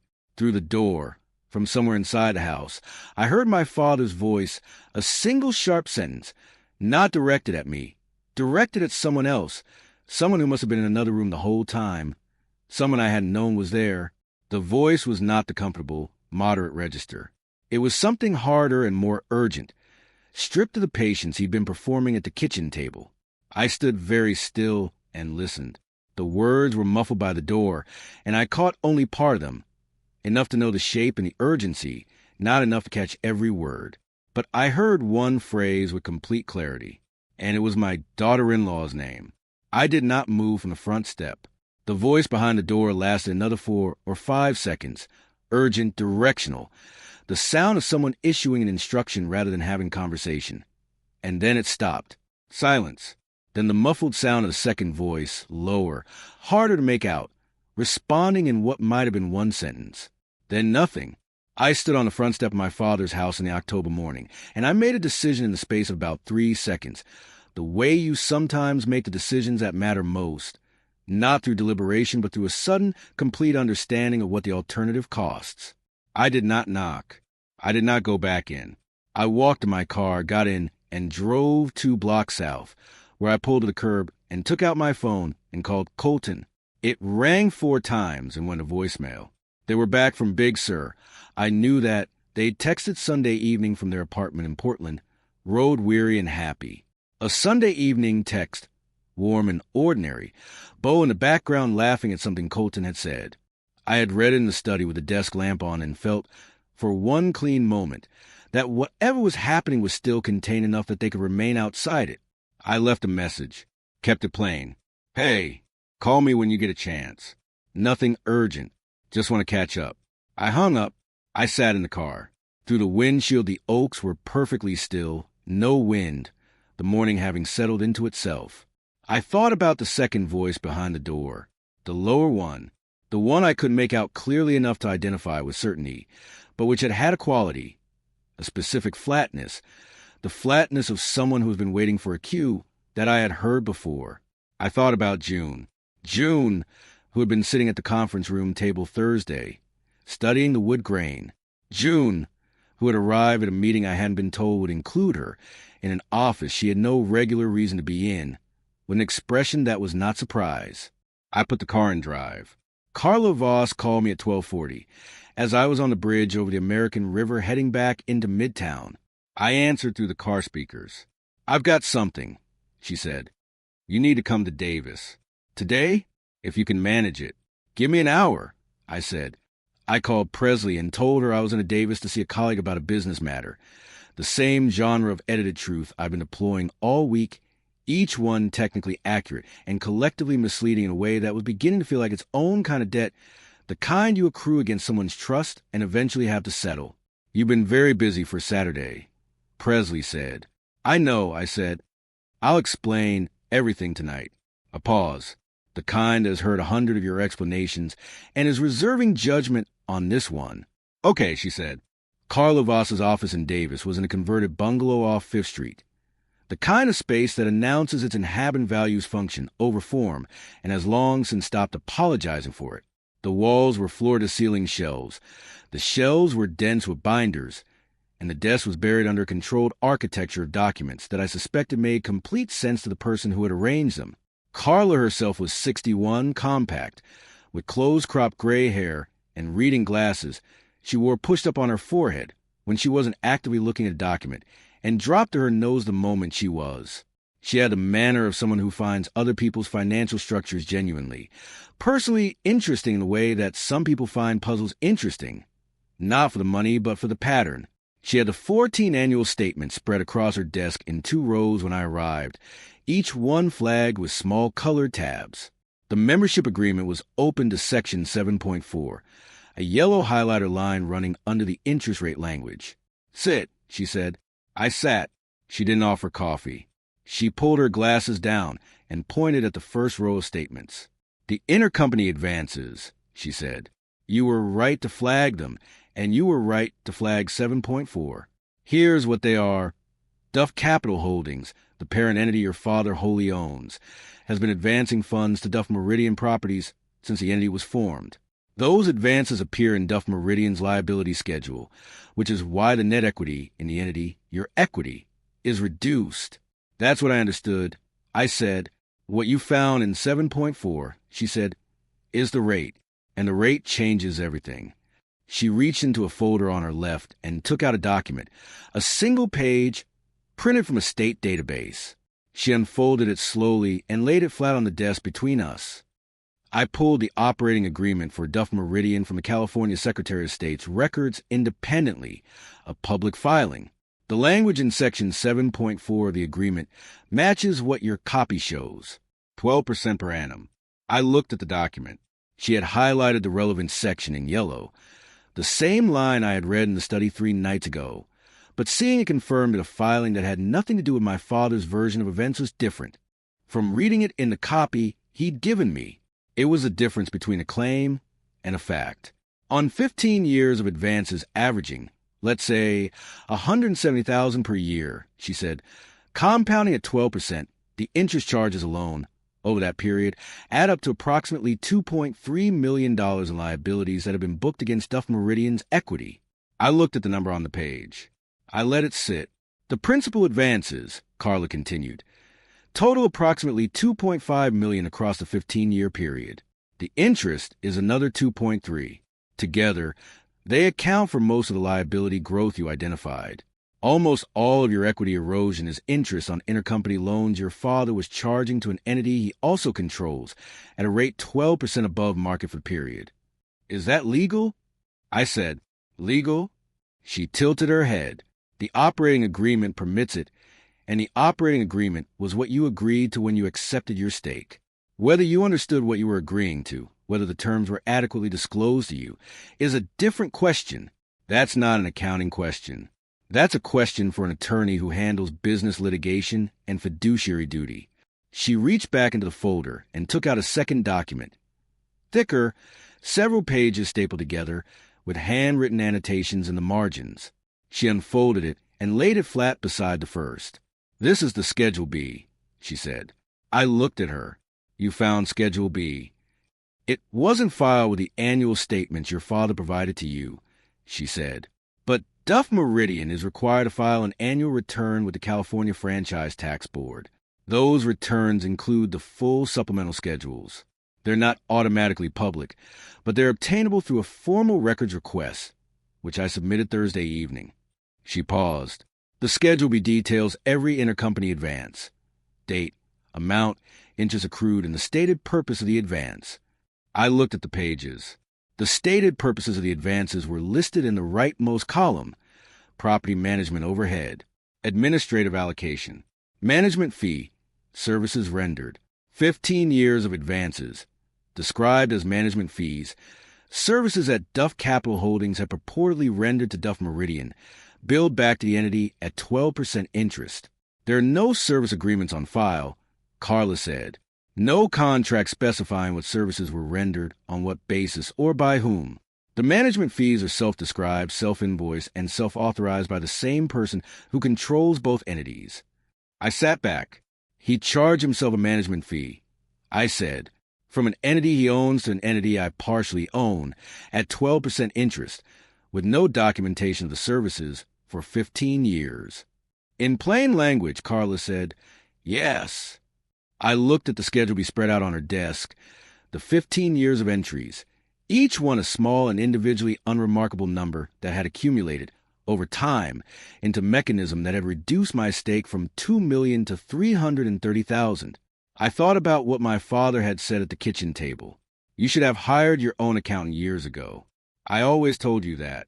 The audacity of it still hadn't diminished. If anything, sitting here in Carla Voss's office looking at the Schedule B, it had a sharper edge than it had in the kitchen, because the sentence was constructed to make me responsible for not discovering what he had arranged to be difficult to discover. I need to get this to an attorney, I said. Yes, Carla said. You do. And you need to do it before you sign anything or respond to that buyout offer in any form. She looked at me over her glasses. I want to say one more thing to you, and then I want you to take these copies and go. Say it, I said. The 12% rate and the undocumented management fees are the financial mechanism, she said. But I want you to be clear about what they were designed to achieve. If you had signed that buyout offer, $280,000, you would have released your stake and, in all likelihood, signed a standard release of claims against the entity and its managing member. You would have received $280,000 and given up any ability to challenge 15 years of self-dealing that reduced your rightful equity by somewhere between $1.5 and $2 million. She gathered the documents and slid them into a fresh folder, which she passed across the desk to me. You have 7 days on offer, she said. Use them. I drove back to Sacramento with the folder on the passenger seat. Halfway across the causeway, my phone rang through the speakers. Colton. Hey, Dad. His voice was easy, slightly tired in the pleasant way of someone reintegrating into regular life after a trip. Got your message. What's up? I thought about what to say. I had approximately 4 seconds while the call connected properly and the background noise of his Portland apartment settled. I need to ask you something about the reception, I said. Sure, he said. Did Bo mention what your grandfather talked to her about? I said. When he pulled her aside that evening? A small pause. She mentioned it. Yeah, she said he was really sweet. He gave her a card, like a personal welcome to the family kind of thing. She was touched by it. Did she say anything about what was in the card? I asked. Another pause, slightly longer. Dad, what's going on? I'm trying to understand something, I said. I'm not. There's nothing alarming here. I just need to get a clearer picture of a few things. Did she say what was in the card? I don't know, Colton said. I think she said something about him expressing support, telling her she'd always have an advocate in him. A pause. Dad, you're making me nervous. Don't be nervous, I said. Is Bo there? She's in the next room, he said. Can I talk to her for a minute? A brief silence. Then the soft sound of a hand partially covering the phone, and Colton's voice at a distance, saying something I couldn't make out. Then footsteps, and a new quality to the ambient sound. Sawyer, Bo's voice. Careful, just slightly more careful than it should have been for an ordinary call from a new father-in-law. And I registered that care the way you register a slight change in temperature. Precisely, immediately. Bo, I said, I want to ask you something directly, and I want you to know that whatever you tell me, I'm on your side.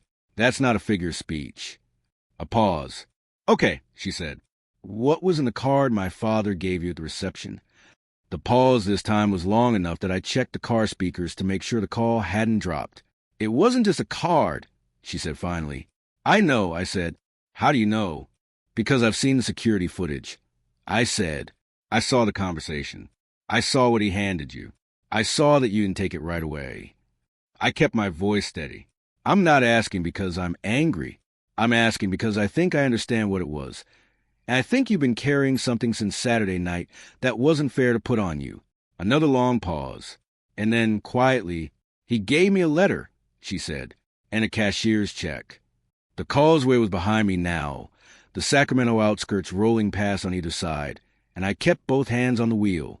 How much? I said. She told me. $50,000. And the letter? I said. The letter said. She stopped. I heard her take a breath. The letter said that he wanted me to feel secure in the family, that he knew Colton didn't have a lot saved yet, that this was a personal gift, separate from the wedding gift, and that it was between the two of us, his words, and that if I ever felt I needed support or guidance within the family, I should come to him first. A pause. He said he had always been Colton's first call. He said he hoped he could be mine too. I drove. I let her words arrange themselves. A $50,000 cashier's check. A letter establishing a private channel. Come to him first. On the night of her wedding, 45 minutes after her husband's family had left. It wasn't a gift. It was the opening payment on an arrangement. A way of inserting himself into Beau's relationship with the family before that relationship had had a chance to form on its own terms, before she had a frame of reference for what normal looked like, before she had allies she trusted, before she understood enough about Wade Duff to evaluate what he was offering. Did you cash the check? I said, No, she said immediately. I've had it in my bag since Saturday. I wasn't sure what to do with it. I didn't tell Colton because it felt like, it felt like if I told him it would cause a problem, and I didn't want to start the marriage causing a problem. Beau, I said, you need to tell Colton. Tonight. I know, she said. I knew I needed to. I know, I said, but tell him tonight. Keep the check and the letter. Don't cash it. Don't destroy it. I need you to keep both of them exactly as they are. Why? She said. Because they're documents, I said, and I think they're part of something larger. And I think you and Colton both deserve to understand what that something is before it gets any further along. She was quiet for a moment. Then, how much further along is it? She said. I'm working on that. I said, but I'm going to tell you this. What he put in your bag at the reception was not kindness. I think you already know that. I think that's why you didn't cash it. A long silence. Yes, she said quietly. That's why. I was home by 4. I sat with Presley at the kitchen table, and I told her everything. Not the edited version. Not the technically accurate but incomplete version. Everything. Ellaby's call, the footage, the buyout offer, Section 7.4 and the membership agreement I'd read in the study at midnight, Carla Vos, the Schedule B, the cashier's check, the letter. I laid it out in order, the way you lay documents on a desk, each one following the last, and I watched Presley's face move through its stages, the careful stillness of someone receiving information she had half suspected was coming, and then something harder and more specific underneath it. The expression she gets when she's no longer deciding whether to be concerned and has moved on to deciding what to do about it. When I finished, she was quiet for a moment. The man in the corridor, she said. The one who wasn't on the guest list. Still unidentified. I said, but you think he connects to the financial structure, she said. I think he connects to something, I said, and I think finding out what requires someone with access to more than financial records. Presley looked at me steadily. You mean a private investigator? Or a contact at the DA's office? I said. The self-dealing in the LLC, the undocumented management fees, the 12% intercompany interest, that's potentially a civil matter. But if there's another party involved, if that man in the corridor is connected to the entity in some way I haven't seen yet, it could be something else. You need an attorney first, Presley said. I've already called one. I said, Tom Abelard, refer me to someone who handles business fraud litigation. I have a call Monday morning. Presley looked at me for a long moment. Then she reached across the table and set her hand over mine once, briefly, and withdrew it. Not a gesture of comfort exactly, more of acknowledgement. The acknowledgement of a person who has been kept out of something and is choosing, for the moment, to accept the explanation of why rather than the apology for it. Tell me everything Monday after the call, she said. I will, I said. Monday's called the attorney, a woman named Sandra Okafor, whose practice was split between Sacramento and San Francisco, lasted 90 minutes. By the end of it, two things were clear. First, the intercompany loan structure and undocumented management fees constituted a textbook example of self-dealing by a managing member against a minority interest, and the grounds for a breach of fiduciary duty claim were strong. Second, the existence of the cashier's check and letter, which Bo had photographed and emailed me Sunday night, the original secured in a Portland bank envelope, raised a different set of questions entirely. The letter establishes a pattern of behavior, Sanders said.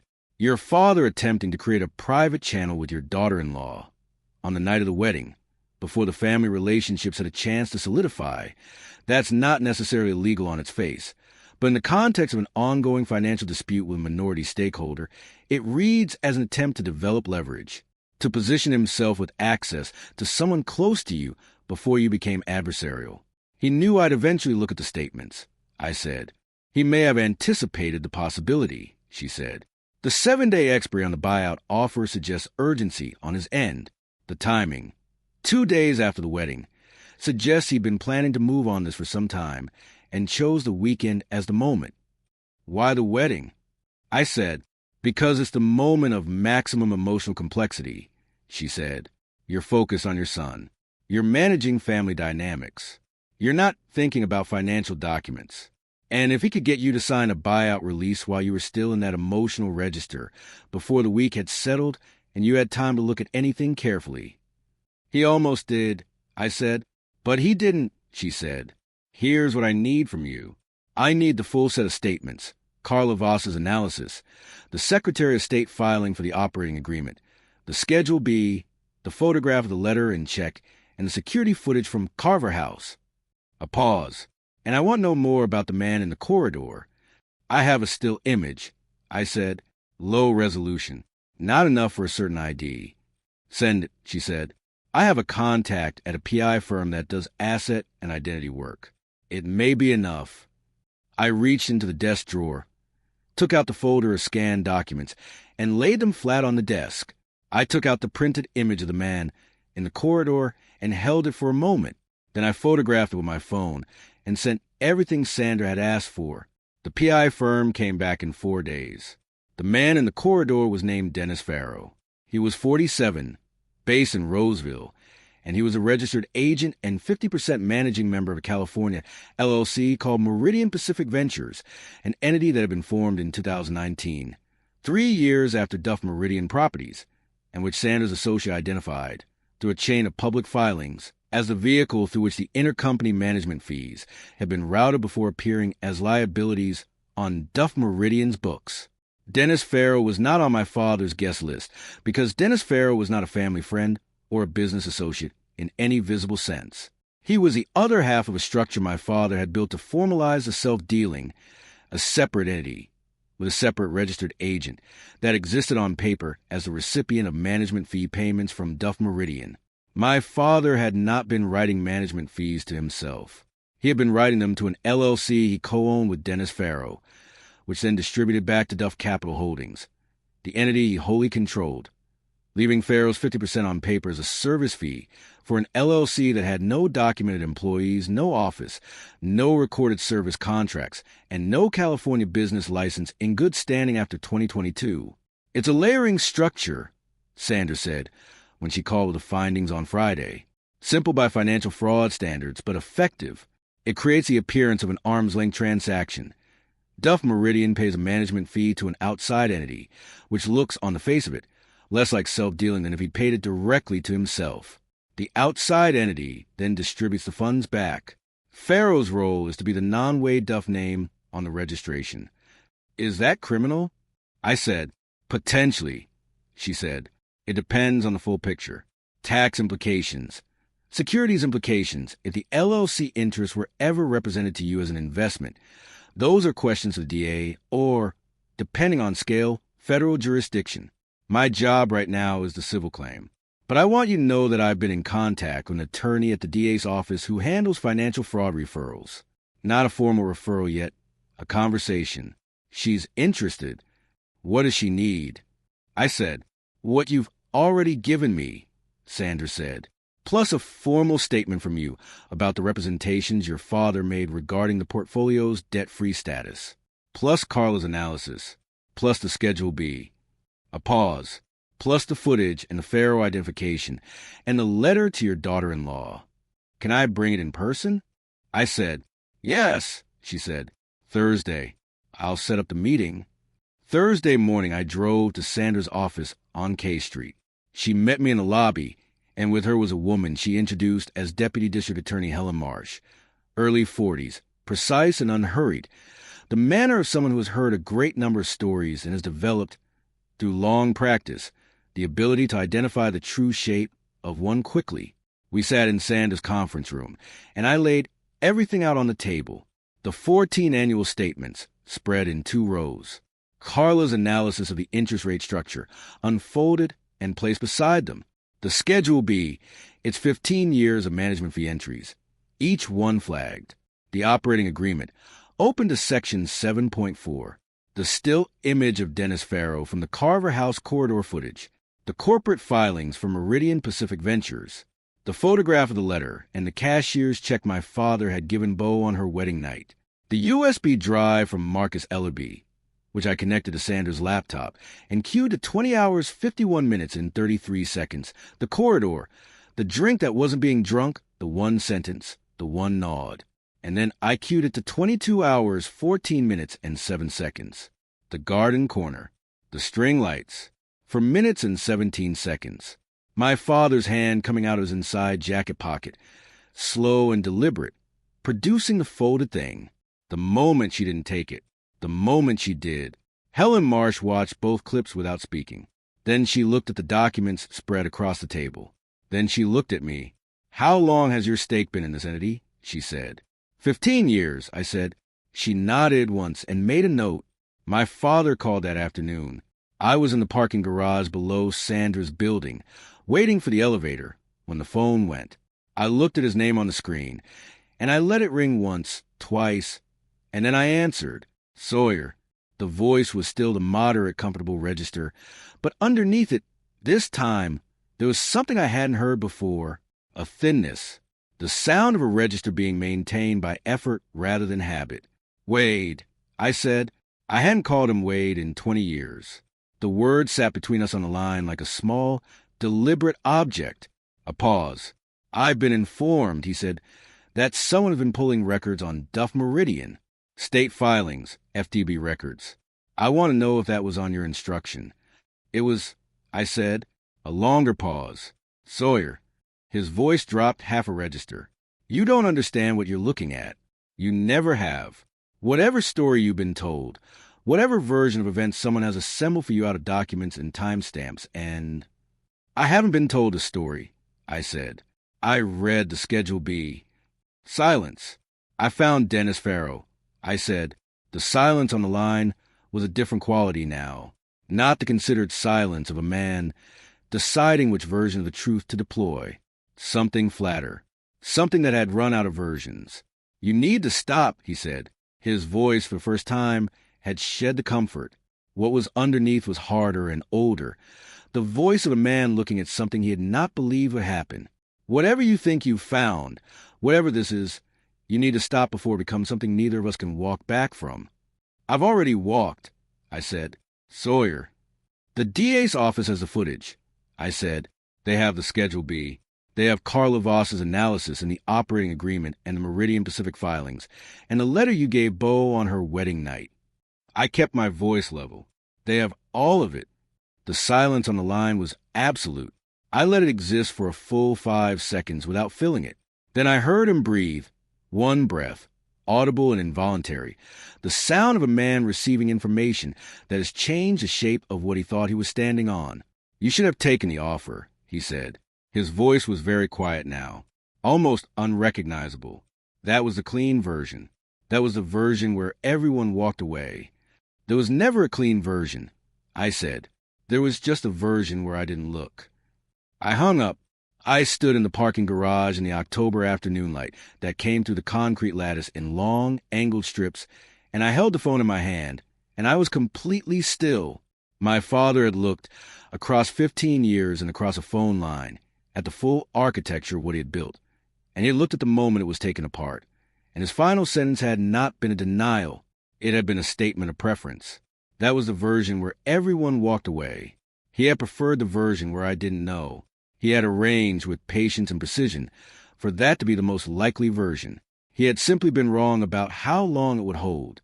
The parking garage was quiet around me for a long time after I hung up, not the quiet of emptiness. There were cars, the distant mechanical sound of the elevator, the occasional echo of footsteps from the level above, but a quiet that was internal. The specific stillness that arrives when something you've been bracing against for a long time has finally landed, and you are still standing, and the bracing is no longer necessary. I put my phone in my pocket. I drove home along the river road with the windows down. The October air fully cold now, the season having completed its turn while I was inside buildings looking at documents. The oaks along the American River were starting to go. Not dramatically, not the eastern seaboard blaze I'd always seen in photographs, but the quiet California version. A dulling of the green, a first suggestion of gold at the margins, the particular beautiful reluctance of trees that don't really want to let the summer go. I thought about 15 years, not with a specific, focused anger I would have expected. I had been afraid of that anger, had felt it gathering the first days after Ellerby's call, a pressure at the base of my sternum that I kept carefully managed. What I felt instead, driving home along the river, was something more like clarity, the kind that comes not from having won something, but from having finally, fully seen something, having looked at it without the accommodations and the practice exhaustion, and the endlessly renewable hope that proximity to a difficult person generates in you over decades. I had looked, and I had not looked away. The following weeks moved in overlapping layers, the way consequential things do, some of it formal and procedural, some of it quiet and interior, some of it happening in other cities entirely while I sat in Sacramento and waited for calls. Sandra Okafor filed a civil complaint for breach of fiduciary duty against Wade Duff as managing member of Duff Meridian Properties, LLC, on a Thursday morning, for days after my meeting with Helen Marsh. The complaint named the intercompany loan structure, the undocumented management fees, the 12% interest rate, the missing Schedule B, and the 15-year pattern of equity erosion as the basis for the claim. The damages calculation, prepared by Carla Voss, put the figure at $1.8 million, the difference between the equity my stake should have represented and the equity it actually held after 15 years of self-dealing. My father was served at his Ardenway office on a Friday afternoon. Dallas called me 20 minutes after service, which was the first time in 11 years she had called me directly rather than routing through a scheduling system. And she said only, "He's been served." I thought you should know what happened. Then she hung up. I held the phone for a moment after she disconnected and thought about 11 years of careful neutrality and the look she'd given me at the conference room door and the apology that had been in it. She knew. She had known for a long time. And she had stayed because people stay. And because leaving is its own kind of cost. And because sometimes the most you can do with knowledge you can't use is to be ready, when the moment comes, to let someone else use it. Helen Marsh's office called Sandra 2 weeks after the civil filing. The DA was opening a formal investigation into Duff Meridian Properties and its relationship to Meridian Pacific Ventures.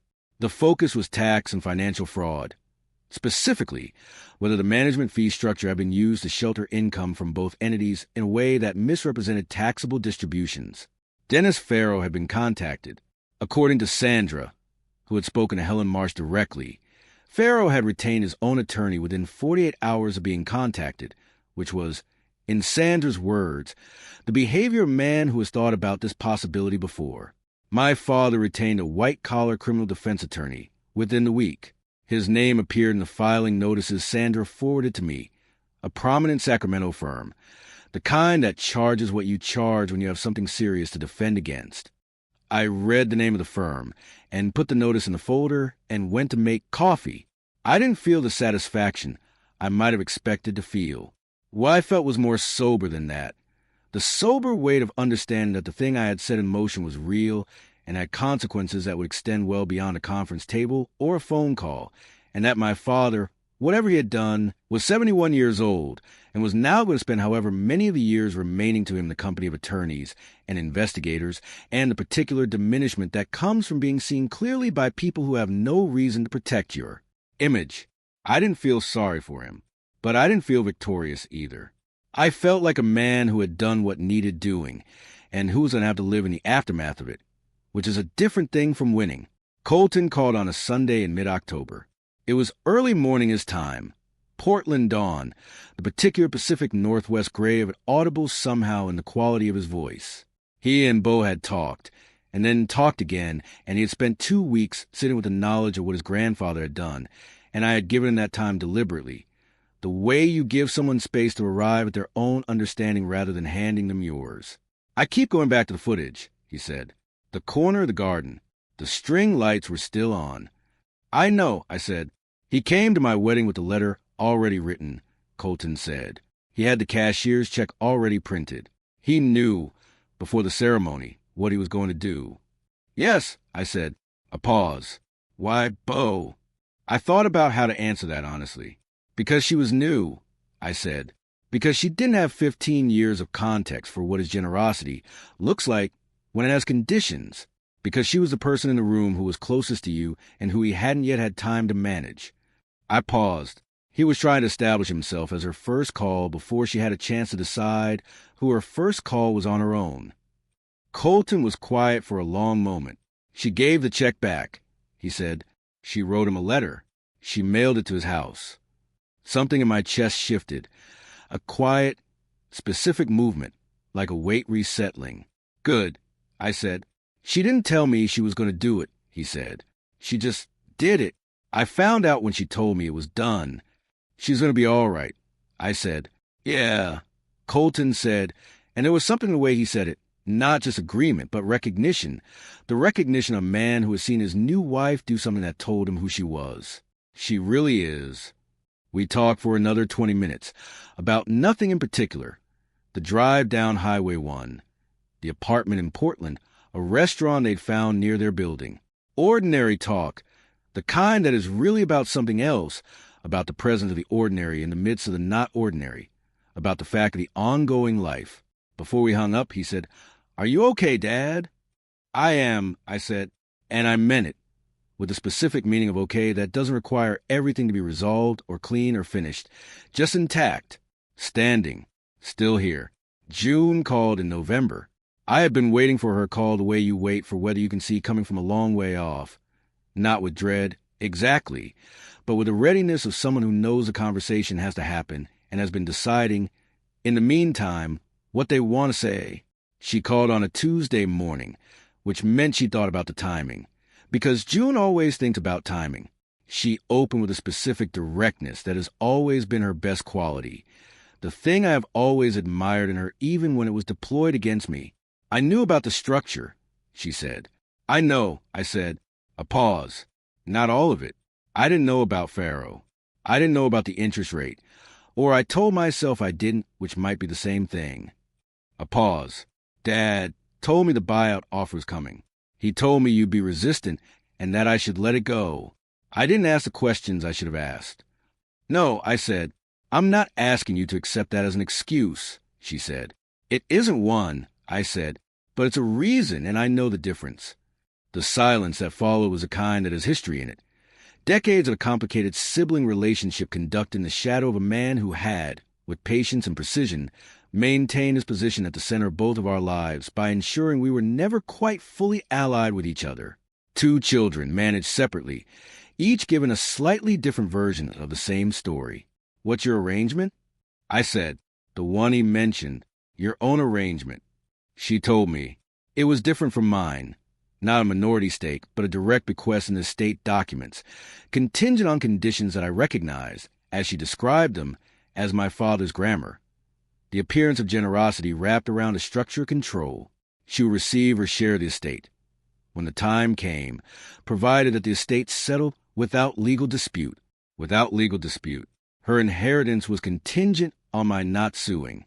I sat with that for a moment. He put you in the position of having something to lose if I fought. I said, "Yes," she said. "He did that on purpose." I said, "I know," she said. Her voice was quiet and even not cracked, not breaking, but carrying something in it that I recognized as a particular weight of a person who has been looking at something they didn't want to see and has finally stopped not looking. I think I knew for a while. It was easier not to. "I understand that," I said. "Do you?" she said. "Yes," I said. "I understood it for 15 years. Another silence. "Sandra will need to know about the contingency clause." I said, "It may be relevant to the civil case." "I'll send it to her," June said. "I already had my own attorney look at it. She says the contingency is likely unenforceable if the underlying estate structure can be shown to have been arranged to disadvantage a beneficiary." A pause, which apparently it can. I thought about the two of us, June in Portland, me in Sacramento, each having arrived by different routes and at different speeds, at the same clearing. "We should have talked more," I said. "Over the years, we should have made a habit of it." "Yes," she said, "we should have." It wasn't a reconciliation. It was something more provisional than that, an acknowledgement, an opening. The first tentative weight placed on a bridge neither of us was sure yet would hold. But it was real and it was ours, and it had been arrived at without anyone's management. That felt like enough for now. The civil case settled in February, 14 months after Marcus Ellerby had called me on a Tuesday morning while I was pulling coffee grounds from a French press. The settlement was not a public document, but its terms were real and had my name on them, and were the result of Sandra Okafor spending 14 months being very good at her job. I received a cash settlement that accounted for the equity erosion Carla Voss had calculated, less attorney's fees and costs, and I signed a release that was narrow and specific, and that Sandra had reviewed 3 times to ensure it contained no language that would impede the DA's ongoing investigation. The DA's investigation was still open at the time of settlement. I did not know, and Sandra did not promise me, what would ultimately produce. Financial fraud investigations are long and technical, and their outcomes are determined by evidentiary thresholds and prosecutorial judgment calls that have nothing to do with clarity of what actually happened. I had handed Helen Marsh everything I had found in person at a conference table on K Street, and what she did with it was her job, not mine. My job had been to find it, to lay it on the table, to not look away. My father called once more in January, before the settlement finalized. I almost didn't answer, for the same reason I'd almost not answered Marcus Ellerby's call 14 months earlier, the private understanding that some things, if you let them, will find their own way. But I answered, because I am my father's son in at least this one respect. I prefer to know the shape of things rather than guess at them. "I want you to understand something," he said without preamble. His voice was different, still recognizably his. The moderate register, the comfort, but underneath it something had been altered. The certainty was still there, but it had changed character.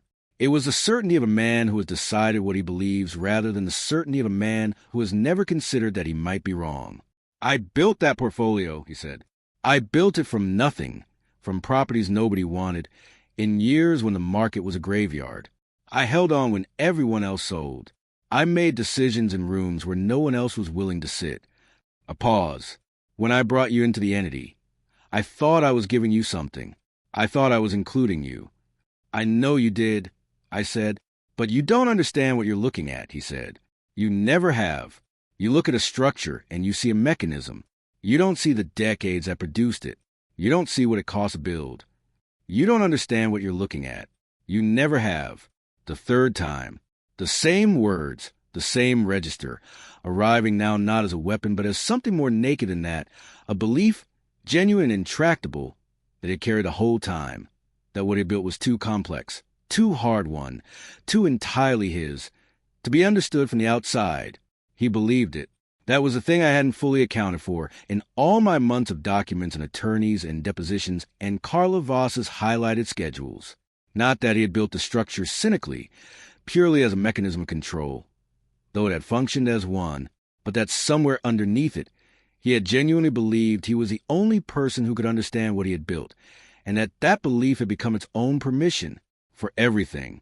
For the intercompany loans and the management fees, and the missing Schedule B and the letter in Beau's hand at the edge of the garden in the string-light dark. If you believe no one else can understand what you've built, you stop feeling obliged to explain it. And if you stop feeling obliged to explain it, the distance between not explaining and concealing becomes very short, and you cross it so gradually you may not notice the crossing at all. "I hear you," I said. A pause. "That's all," he said. "That's all," I said. I recapped my pen and set it on the desk and let the silence sit for a moment. "The settlement is going to finalize," I said. "The investigation is ongoing, and I have no control over it. I want you to know that I didn't do this to destroy anything. I did it because I was handed a piece of paper with $280,000 on it and a 7A clock, and I had 14 annual statements in a folder that I had never read carefully, and for the first time in my life I read them." I paused. That's all it was. I read what was in front of me. Another pause, longer this time. "Your grandmother would have told you to let it go," he said. "I know," I said. "She also kept every document she ever signed in a fireproof box under her bed." Both things were true about her. A silence. And then, for the first time in the 14 months since Marcus Ellaby had called, and possibly for the first time in much longer than that, my father said nothing that was a strategy. He said nothing that was a version, or a redirect, or a positioning move, or a patient recalibration. He just said, "Take care of yourself, Sawyer." "You too," I said. And we hung up, and that was the last conversation we had for a very long time. Presley and I had the real conversation in late October, about 3 weeks after I had told her everything at the kitchen table. Not a second version of the same conversation. A different one, the one underneath it.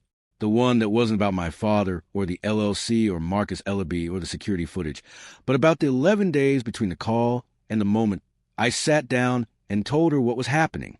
She brought it up on a Saturday morning, the way she brings up things she's been carrying for a while. Not suddenly, not with accusation, but with the quiet intention of someone who has decided the time has arrived. We were in the garden. She was turning the last of the dahlias under for winter, working the stems down into the soil with the deliberate motion she has. And I was sitting on the bench along the back fence with coffee, watching the oaks. The morning was gray and cool. The season had finished its turn. 11 days, she said. She didn't look up from the bed. "Yes," I said. "I know why," she said. "I understood it even while it was happening. You were trying to understand what you were looking at before you handed it to me. So it wouldn't be just alarm in pieces." She pressed a stem down into the soil. "But I want you to know that I would have preferred the alarm in pieces." "I know," I said. "I have been beside you for 31 years, she said. "That's what I'm here for. Not for the resolved version. For the process." "You're right," I said. She looked up at me then, directly, with the look that is not a question and not a statement, but is the exact middle, the look I have been reading for 3 decades, the one that means she is deciding whether to push further or let the acknowledgement stand. She let it stand. "Don't do it again," she said. "I won't," I said. She went back to the dahlias. We stayed in the garden for another hour, in the comfortable, specific silence of 2 people who have said what needed saying, and are now simply being in the same place, which is, in the end, what 31 years looks like from the inside. In February, the month the settlement finalized, the annual statement arrived. It came the way it always came, in a sealed envelope on a Tuesday with the Duff Meridian return address printed in the upper left corner. Except that this year the envelope was from Sandra Okafor's office, not from my father's, because the entity was now operating under court-supervised accounting as a condition of the civil settlement, and the statement it contained was prepared by an independent firm. I set it on the kitchen table when Presley brought in the mail. She looked at it. She looked at me. Then, without asking, she sat down across from me, picked up the envelope, and opened it herself. I watched her read it. The first page, the summary balance sheet, and then, without prompting, without me saying anything at all, she turned to the footnotes. I watched her read down to the bottom of the page. I watched her find the line that referenced the schedule of intercompany transactions, the successor to the old Schedule B, now fully disclosed, fully documented, 3 pages of it. She turned to those pages and read them too. It took her about 4 minutes. When she set the document down, she looked at me with the expression she has when something has confirmed what she already understood. "This one's clean," she said. "Yes," I said. "Good," she said. And she handed it back to me and got up to make coffee.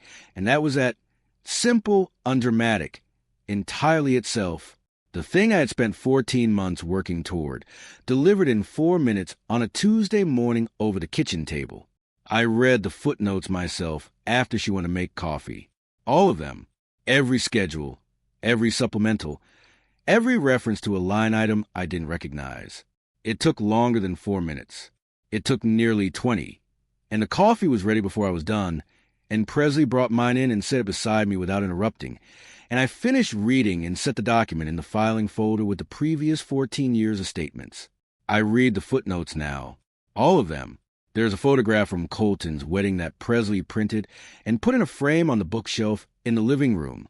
It's from the ceremony, not the reception. The moment just after the vows, when Colton and Bo turned to face the room for the first time as a married couple, and the light was catching the edge of the garden, and the two of them were looking at the assembled people they love with that particular unguarded joy that doesn't know yet what it's going to have to carry. I am in the frame, on the left edge, watching them. I look, in the photograph, like a man who was having a simple and uncomplicated feeling about his son's wedding. I was. That part was real. Whatever else was happening in that garden that evening. The corner with the string lights, the inside jacket pocket, the man in the corridor with a drink he wasn't drinking. There was also this. There was also the look on Colton's face. Presley put the photograph up in November, after I had finally told her everything. And she has never said anything about it directly, but I have watched her pause in front of it sometimes when she doesn't know I'm watching, and I think what she's looking at is the same thing I see when I look at it. Not innocence, exactly, not the last moment before everything became complicated, because things were already complicated in that frame, even if we didn't know it yet, just the thing itself, the true thing inside the complicated frame. That is worth keeping. I ran into Dallas in the fall of the following year. It was at a nursery in Fair Oaks. She was buying herbs. I was there for a replacement Meyer lemon tree to go in the back corner, where the old one had finally given up. We saw each other across the greenhouse tables, and there was a moment where either of us could have looked away and made it easy for the other. She didn't look away. Neither did I. We stood in the greenhouse, among the clay pots and the smell of potting soil, and the particular humid warmth that greenhouses hold even when the October outside is cold. And she told me she had left the office in April, that she had found a position with a property management firm in Elk Grove that was smaller and quieter and did not require the kind of long-term, accumulated, carefully managed discretion that her previous role had required. She said it plainly and without excessive detail, which is the only way she has ever said anything. "Thank you," I said, "for the call you made, after he was served." She looked at me with a particular expression of someone receiving thanks for something they aren't sure they did enough of. "It was a small thing," she said. "Small things are how big things get started." I said, "Sometimes that's all it takes. Someone letting you know where you stand before you walk into a room that's been arranged against you." She was quiet for a moment. "He was not always the way he became," she said. "I want you to know that. In the early years, before the portfolio grew the size where it started to require a certain kind of management, he was different. Not entirely different, but there was more room in him for other people to exist in the vicinity of what he was building." "I know," I said, "and that was the hardest true thing about all of it. The thing I had been circling since the January phone call, and my father's voice asking me to understand the decades that produced the structure. He had not been born the version of himself I had spent the last year examining in financial records and security footage.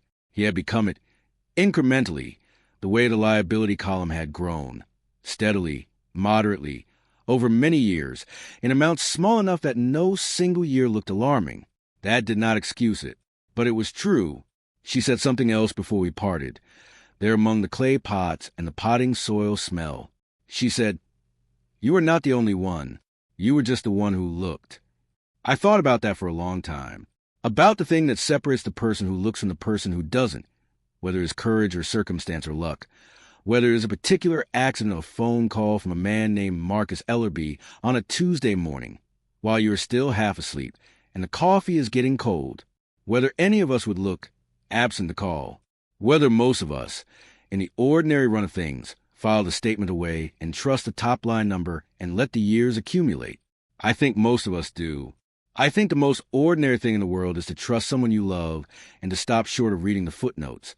Because reading the footnotes is an act of suspicion, and suspicion is uncomfortable, and the annual statement arrives in February, and you file away, and you trust that when the time comes you will benefit substantially, because that is what you've been told, and you have no reason, no specific, named, documented reason, to doubt it, until one Tuesday morning, a phone rings. Dallas bought her herbs, and I bought my Meyer lemon tree, and we said goodbye in the nursery parking lot with particular warmth of two people who are not going to be in each other's lives in any ongoing way, but who have been, briefly and genuinely, on the same side of something. The Meyer lemon tree is in the back corner now, between the fence and the dahlias. It has been there 2 seasons. It is doing well. Presley tends to it with the same focused quiet she brings to all the garden tasks that allow her brain to be somewhere else.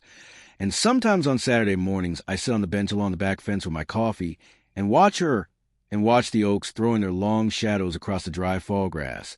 And I think about footnotes, about the things we file away, about the years we spend trusting top-line numbers, about a phone call from a man named Marcus Ellerby, who had worked events at a Sacramento venue for 22 years and had learned, somewhere in those 22 years, to tell the difference between a conversation and a transaction. About a USB drive, unremarkable, the kind you could buy at any office supply store. About a piece of paper that passed between two people in the dark at the edge of a garden, while the string lights swayed and the rented heaters hummed, and 212 people finished their drinks and made the kinds of promises they mostly intended to keep. 3 things I've learned about what it means to know someone your whole life and still not know what they're capable of. 1. Patience is not always a virtue, in the right hands or the wrong ones. It is a strategy, and the longer you mistake one for the other, the more of your own time you spend funding someone else's plan. 2. The document you never read is the one they counted on you never reading. Not because they always hit it. Sometimes because they knew you'd trust them. Trust is not the same as blindness, but it can be worn down into it. Slowly. Over years. In ways you don't notice until something makes you look. 3. When you finally do look, when you sit down with a folder you've been filing away for 15 years, and you lay every page out in order and you read the footnotes, you will find that it is not too late. It is almost never as late as the person counting on your patience wants you to believe. This story is a work of fiction, inspired by real emotional truths many families carry. If this reminded you of your own family, if you've ever sat across a table from someone you love and realized, slowly and then all at once, that you hadn't been seeing the whole picture, tell me where you're watching from in the comments below. I read everyone, and subscribe for the next one. The next story is already waiting.